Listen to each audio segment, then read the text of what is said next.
الأول حبيبي هو الحسين بن علي حسين حبيب الأول حسين هو الحسين بن الله وبركاته. الحمد لله رب العالمين. الحمد لله الذي جعلنا من المتمسكين بولاية أمير المؤمنين علي بن أبي طالب عليه أفضل الصلاة والسلام.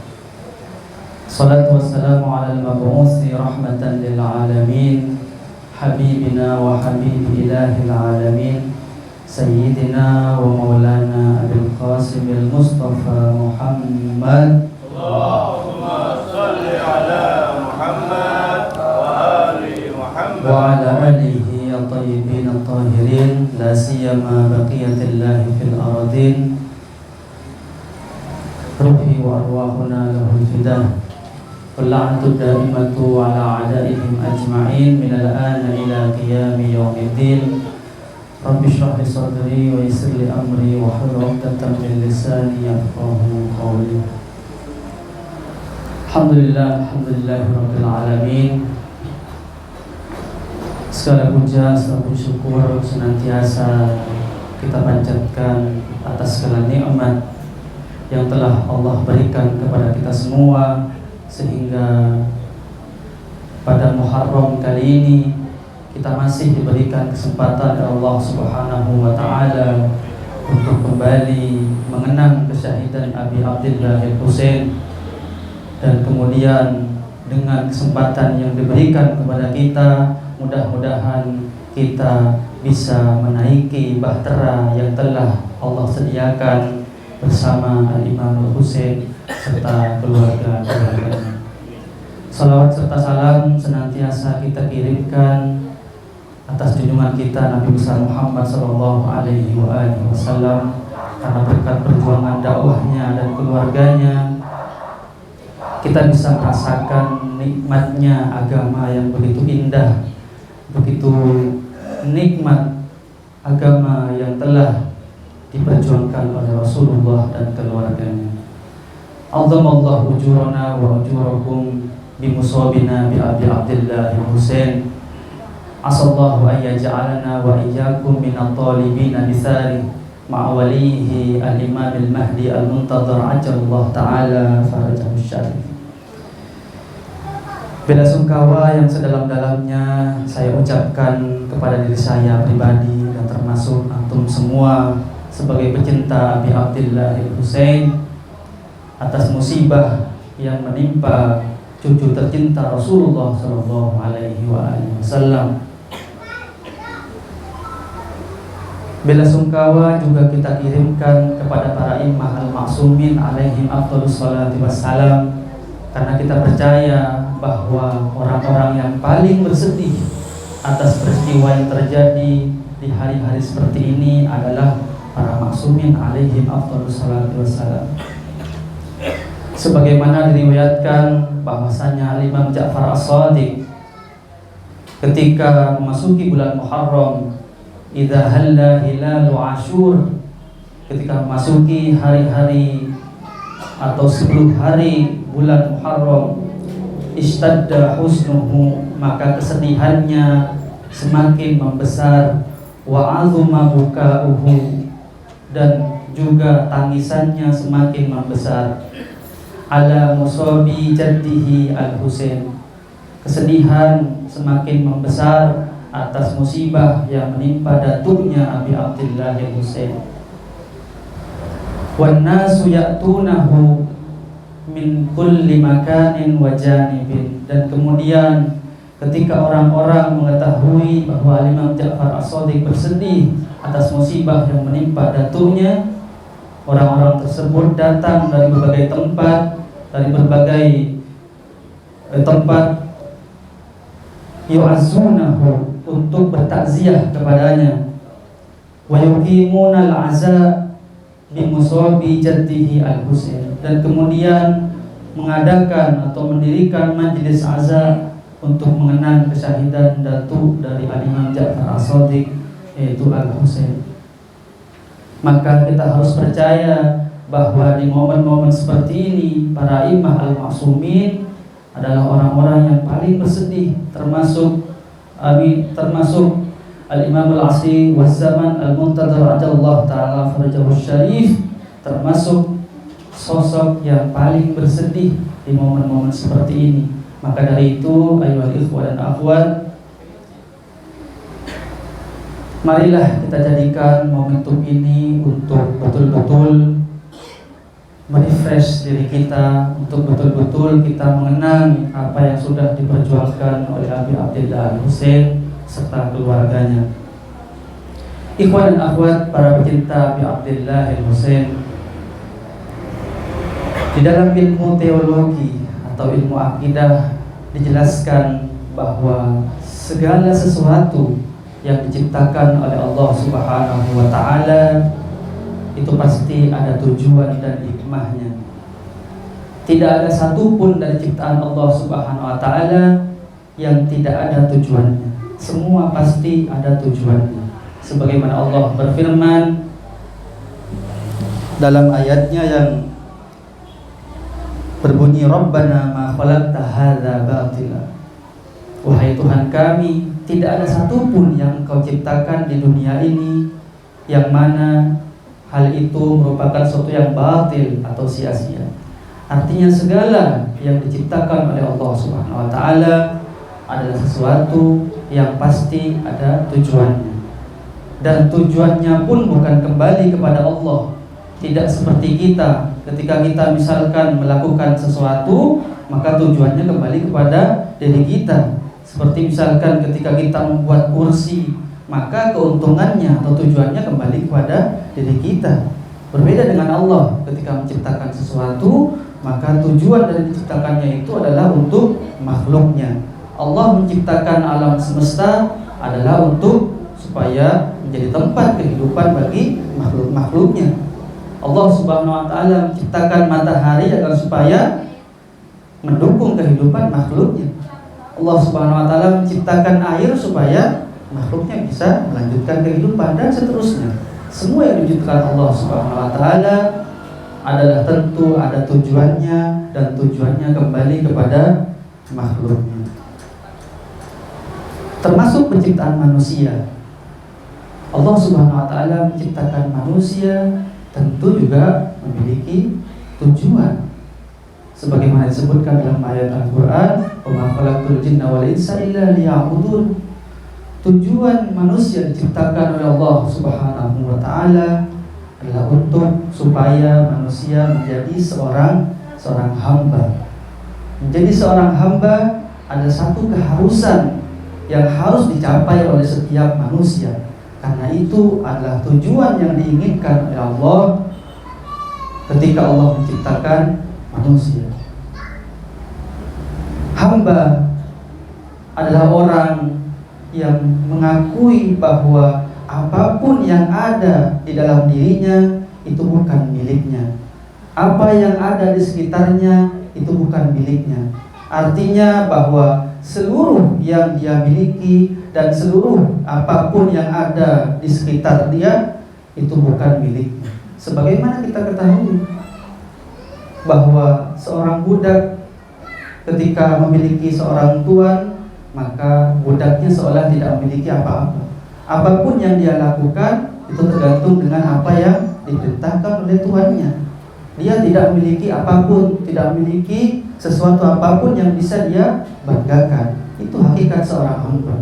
Maka dari itu, ketika kita sudah sampai pada tingkatan seperti itu, ketika kita sudah merasa bahwa apapun yang saya miliki adalah bukan milik saya, apapun yang saya lakukan harus sesuai dengan kehendak Allah, maka kita sudah sampai pada tingkatan sebagaimana yang disebutkan oleh Allah dalam ayat tersebut. Di dalam ayat lain Allah Subhanahu wa ta'ala berfirman, Bismillahirrahmanirrahim, afahasibtum annama khalaqnakum abatha wa annakum ilaina la turja'un. Apakah kalian mengira bahwa kalian diciptakan tanpa tujuan apapun? Dan apakah kalian mengira bahwa kalian tidak akan kembali kepada kami, yaitu kepada Allah? Tentu tidak. Manusia diciptakan ada tujuannya. Manusia diciptakan untuk kembali juga kepada Allah. Sebagaimana dalam ayat yang lain Allah berfirman, Inna lillah wa inna ilaihi raji'un. Kami ini milikmu ya Allah, dan kepadamu kami akan kembali. Artinya manusia diciptakan untuk kembali kepada Allah, tentu adalah ketika atau dengan harapan menyandang status sebagai seorang hamba. Tidak mungkin Allah menciptakan manusia kemudian Allah mengharapkan manusia itu kembali kepadanya, tapi kondisinya sama seperti ketika dia diciptakan, atau bahkan lebih buruk, na'udzubillah min dzalik. Tentu tujuan yang Allah inginkan adalah manusia kembali kepada Allah dengan menyandang status sebagai seorang hamba.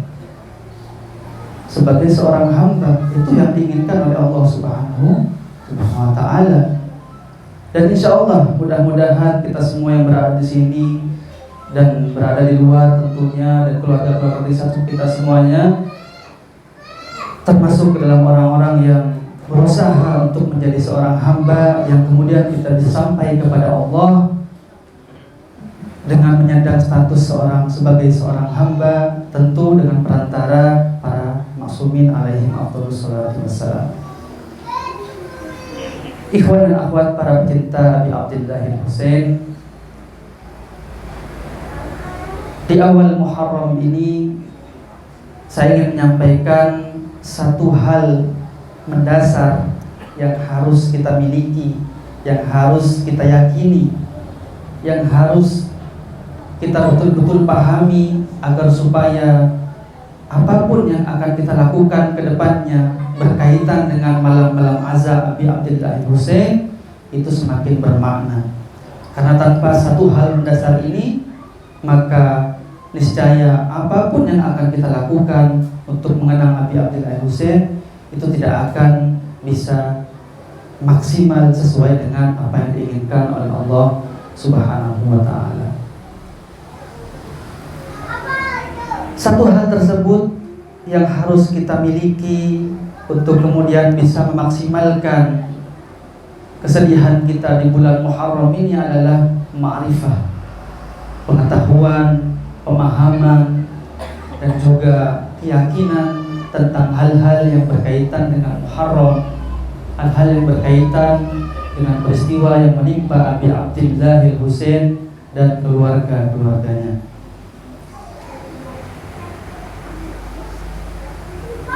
Saya akan sebutkan setidaknya ada 4 ma'rifah yang harus kita yakini, yang harus kita dalami, ya, supaya apa yang Allah inginkan pada kita bisa kita laksanakan. Setidaknya ada 4 hal yang harus kita yakini berkaitan dengan peristiwa Muharram. Yang pertama adalah tentang kemuliaan bulan Muharram itu sendiri. Yang kedua adalah kemuliaan dari tempat di mana peristiwa itu terjadi. Yang ketiga adalah peristiwa itu sendiri, kemuliaan dari peristiwa itu sendiri. Kemudian yang ketiga tadi, yang keempat adalah siapa orang-orang yang terlibat di dalam peristiwa yang agung tersebut. Ini adalah 4 hal yang mendasar yang harus kita pahami, yang harus kita yakini agar supaya apa yang akan kita lakukan bisa betul-betul mendapatkan sesuai dengan apa yang diharapkan oleh Allah Subhanahu wa Ta'ala.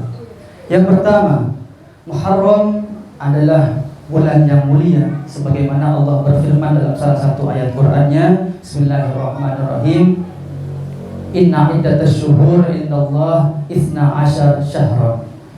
Sesungguhnya jumlah bulan di sisi Allah adalah 12 bulan. Fi kitabillah, dalam ketetapan Allah. Yauma khalaqas samawati wal arda, di hari ketika Allah menciptakan langit dan bumi. Minha arba'atu hurumin, Di antara 12 bulan itu ada 4 bulan yang dimuliakan oleh Allah, yang disucikan oleh Allah, yang dimana di 4 bulan tersebut Allah melarang umat manusia untuk menumpahkan darah satu sama lain. Yang pertama adalah bulan Dzulqa'dah, kemudian Dzulhijjah, kemudian Muharram, yang terakhir adalah bulan Rajab. Bulan Muharram termasuk di antara salah satu bulan yang dimuliakan oleh Allah Subhanahu wa taala karena umat manusia dilarang untuk menumpahkan darah satu sama lain. Kemudian Allah melanjutkan, "Fala tadzlimu anfusakum." Maka jangan kalian zalim, jangan kalian berbuat zalim kepada yang lain. Mengapa? Karena bulan tersebut adalah bulan yang diharamkan oleh Allah untuk berbuat kezaliman. Bukan berarti di bulan lain boleh berbuat zalim, tidak. Tentu ayat tersebut menunjukkan bahwa bulan tersebut memiliki keutamaan yang lebih besar dibanding bulan yang lain.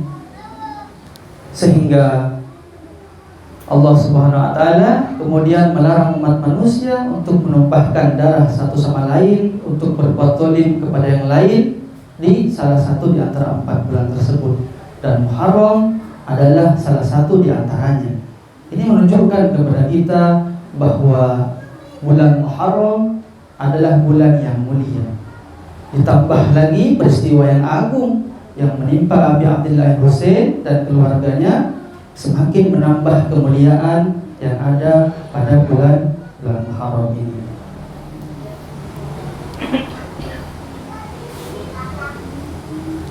Itu pertama, adalah bulan Muharram adalah bulan yang mulia, walaupun sebelum kejadian atau peristiwa Asyura bulan ini memang sudah mulia. Kemudian kemuliaannya ditambah lagi dengan peristiwa yang menimpa Abi Abdillah Husain dan keluarganya. Yang kedua yang harus kita pahami adalah bahwa tempat di mana terjadinya peristiwa tersebut juga adalah tempat yang mulia, juga adalah tempat yang diberkahi oleh Allah Subhanahu wa taala. Sebagaimana Imam Muhammad Al-Baqir pernah bersabda, "Khalaqallahu tabaraka wa ta'ala arda Karbala." Allah Subhanahu wa taala telah menciptakan bumi Karbala qabla an yakhluqal Ka'bah, sebelum Allah menciptakan Ka'bah bi arba'ati wa ishrina alf am, 24.000 tahun sebelum Allah menciptakan Ka'bah, Allah sudah ciptakan dulu bumi Karbala. Kemudian beliau melanjutkan, wa qaddasaha wa baraka 'alaiha. Bukan hanya menciptakan, tapi juga qaddasaha, mensucikan bumi tersebut, wa baraka 'alaiha, dan kemudian memberkahi bulan tersebut. Artinya bahwa sebelum peristiwa Asyura itu terjadi, tanah Karbala sudah punya kekhususan yang dikhususkan oleh Allah Subhanahu wa taala. Bahkan jauh sebelum Ka'bah diciptakan, ya, di zaman Nabi Ibrahim dan Nabiullah Ismail, 24.000 tahun sebelumnya bumi Karbala sudah Allah ciptakan, ditambah keberkahan dan ya kesucian yang ada di tanah tersebut. Itu adalah bukti bahwa walaupun kejadian itu belum terjadi, tapi tanah Karbala sudah diberikan kekhususan oleh Allah Subhanahu wa taala yang tidak diberikan kepada tempat-tempat yang lain. Dalam bukti yang lain, Allah Subhanahu wa taala, atau ada sebuah kisah ya, ketika Imam Husain dilahirkan, kemudian malaikat Jibril membawa tanah atau ya turbah Karbala, kemudian diberikannya kepada Nabi Muhammad SAW. Kemudian Nabi Muhammad memberikan turbah tersebut kepada Ummu Salamah, kemudian dimasukkan ke dalam botol, ya, dimasukkan ke dalam botol. Kemudian Nabi Muhammad berpesan bahwa nanti ketika botol ini menjadi darah atau tanah yang di dalamnya menjadi darah, maka itu tanda bahwa Imam Husain telah terbunuh di Karbala. itu menunjukkan bahwa tanah dan bumi Karbala punya kekhususan tersendiri, punya keistimewaan tersendiri yang tidak diberikan oleh atau yang tidak diberikan kepada tempat-tempat yang lain. Itu kedua. Yang ketiga, tentang peristiwa yang terjadi pada bulan tersebut, yaitu bulan Muharram. Tentu ikhwan dan akhwat sekalian, para pecinta Abi Abdillah Husain, ini bukan peristiwa yang biasa. Ini bukan hanya sekedar perang antara satu kubu dengan kubu yang lain. Ini bukan hanya pembantaian biasa, tapi di balik dari peristiwa ini ada sesuatu yang besar yang sudah Allah peringatkan sejauh-jauh hari supaya sesuatu itu dijaga oleh kita sebagai umat manusia. Peristiwa ini adalah peristiwa yang menyangkut harga diri agama Islam. Agama Islam pada peristiwa tersebut sudah berada di ujung tombak.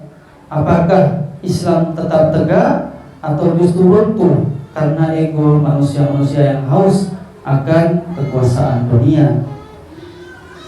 Yang diperjuangkan oleh Al-Imam Al-Husain bukan sesuatu yang kecil, tapi sesuatu yang besar yang pernah difirmankan oleh Allah Subhanahu wa taala ketika Nabi Muhammad SAW mengangkat tangan Amirul Mukminin dalam peristiwa Al-Ghadir, yang kemudian ayat tersebut disebut ayat Ikmaluddin, ya, ayat yang menyempurnakan agama. Apa bunyinya? Allah Subhanahu wa taala berfirman, Al-yawma akmaltu lakum dinakum wa atmamtu 'alaikum ni'mati wa raditu lakumul Islam dinan. Islam itu agama yang disempurnakan, agama yang telah disempurnakan oleh Allah Subhanahu wa taala, sekarang sedang berada di ujung tombak, sekarang sedang berada di ambang kehancuran. Maka apa yang diperjuangkan oleh Al-Husain dan keluarganya itu bukan sesuatu yang kecil, tapi sesuatu yang betul-betul harus kita jaga, karena agama itu adalah agama yang telah disempurnakan oleh Allah Subhanahu wa taala. Maka peristiwa ini adalah peristiwa yang sangat-sangat agung, yang tidak bisa kita anggap peristiwa yang kecil, tidak bisa kita anggap hanya pembantaian yang biasa, tapi ini adalah peristiwa yang betul-betul besar yang diperjuangkan oleh Al-Husain dan keluarganya. Yang terakhir, poin keempat yang harus kita miliki, yang harus kita yakini, yang harus kita ketahui adalah siapa orang-orang yang terlibat di dalam peristiwa yang besar ini. Tentu ikhwan dan akhwat sekalian, aktor utama di dalam peristiwa yang agung ini adalah orang-orang pilihan Allah, adalah orang-orang yang sudah disucikan oleh Allah Subhanahu wa ta'ala. Sebagaimana dalam ayat Tathir, mereka adalah orang-orang yang sudah dibebaskan dari segala macam kotoran yang ada. Itu menunjukkan bahwa peristiwa itu adalah peristiwa yang sangat-sangat agung, karena orang-orang yang terlibat di situ adalah manusia-manusia pilihan Allah Subhanahu wa ta'ala. Mereka adalah orang-orang yang disebutkan oleh Allah sebagai upah dari dakwah Rasulullah sallallahu alaihi wasallam. Ketika Allah berfirman, "Qul la as'alukum alaihi ajran illa al-mawaddata fil qurba." Bahwa dakwah yang diajarkan oleh Rasulullah dan begitu pun yang diteruskan oleh para imam al-ma'sumin, ganjarannya adalah kecintaan kepada al-qurba. Dan pada saat Asyura, al-qurba lah yang memperjuangkan agama Islam. Maka dari itu, orang-orang yang ada di peristiwa Karbala adalah orang-orang yang difirmankan oleh Allah dalam ayat upah terhadap dakwah yang dijalankan oleh Rasulullah SAW. Orang-orang yang memperjuangkan Islam dalam peristiwa Karbala adalah orang-orang yang dibawa oleh Rasulullah dalam peristiwa mubahalah yang menjadi jaminan apakah dakwah Rasulullah benar atau tidak. Ketika Allah berfirman dalam ayat mubahalah ya, faman hajaka fihi min ba'di ma ja'aka minal ilm faqul ta'alu nad'u abna'ana wa abna'akum wa nisa'ana wa nisa'akum wa anfusana wa anfusakum thumma nabtahil fanaj'ala Allah 'alal kadhibin. Mereka adalah orang-orang yang dijadikan jaminan oleh Allah Subhanahu wa taala untuk membuktikan kebenaran ajaran suci Rasulullah sallallahu alaihi wasallam di hadapan para Nasrani Najran pada zaman tersebut. Itu menunjukkan bahwa orang-orang yang ada di situ bukan orang-orang biasa, orang-orang yang berada dalam kesucian, orang-orang yang sudah dibersihkan oleh Allah Subhanahu wa taala dari segala keburukan yang ada. Manusia-manusia yang terlibat dalam peristiwa itu adalah orang-orang yang disebutkan oleh Rasulullah sebagai padanan Al-Quran. Ketika Rasulullah bersabda dalam hadis Tsaqalain, inni tarikun fikum mustaqalain kitab Allah wa itrati ahla baiti. Mereka adalah ahlu bait Rasulullah yang sekarang sedang memperjuangkan Islam yang telah disempurnakan oleh Allah Subhanahu wa taala. Mereka adalah orang-orang yang disebutkan oleh Allah sebagai safinatun najah. Mathalu ahlu baiti kamathali safinati Nuh, man dakhala anha naja wa man takhallafa anha ghariqa. Mereka adalah orang-orang yang diibaratkan sebagai bahtera Nabi Nuh yang akan membawa umat manusia kepada keselamatan. Itu menunjukkan bahwa orang-orang yang sedang berjuang dalam peristiwa tersebut bukan orang biasa. Mereka adalah orang-orang yang betul-betul diberikan keistimewaan oleh Allah Subhanahu wa taala, orang-orang yang betul-betul dibersihkan oleh Allah Subhanahu wa taala dari segala keburukan yang ada. Ikhwan dan akhwat sekalian, para pecinta Abi Abdillah Husain, tentu ketika kita ingin mencapai makom sebagai seorang hamba, itu tidak akan bisa kalau kita hanya mengandalkan diri kita. Karena kita adalah makhluk yang terbatas, walaupun akal kita tidak terbatas. Tapi kalau kita hanya berjuang sendiri, kemudian berharap untuk bisa mencapai tingkatan sebagai seorang hamba, itu sulit, bahkan kalau bisa disebut mustahil. Seorang bisa berjuang sendiri untuk bisa mencapai makom sebagai seorang hamba. Maka yang harus kita lakukan adalah berwasilah, adalah meminta pertolongan kepada manusia-manusia suci agar supaya kita bisa sampai kepada Allah Subhanahu wa taala dengan predikat sebagai seorang hamba. Karena mereka adalah padanan Al-Quran, mereka adalah uswah bagi kita semua. Mereka adalah manusia-manusia yang menjadikan atau yang dijadikan a'immah oleh Allah Subhanahu wa taala untuk membawa kita menjadi seorang hamba sehingga kita bisa sampai kepada Allah Subhanahu wa taala dengan menyandang status sebagai seorang hamba sebagaimana tujuan kita diciptakan, yaitu menjadi seorang hamba. Maka dari itu, ikhwan dan akhwat sekalian, mudah-mudahan apa yang akan kita lakukan pada Muharram kali ini bisa jauh lebih baik dari Muharram-Muharram yang sebelumnya, bisa jauh lebih khidmat, dan kita berdoa kepada Allah semoga ketika kita keluar dari bulan Muharram, kita sebagaimana ketika dilahirkan dari rahim ibu kita, tidak ada dosa sedikit pun. Karena percayalah, Muharram adalah waktu di mana Allah Subhanahu wa taala akan mengampuni seluruh dosa-dosa yang kita miliki karena keutamaan Abi Abdillah Husain.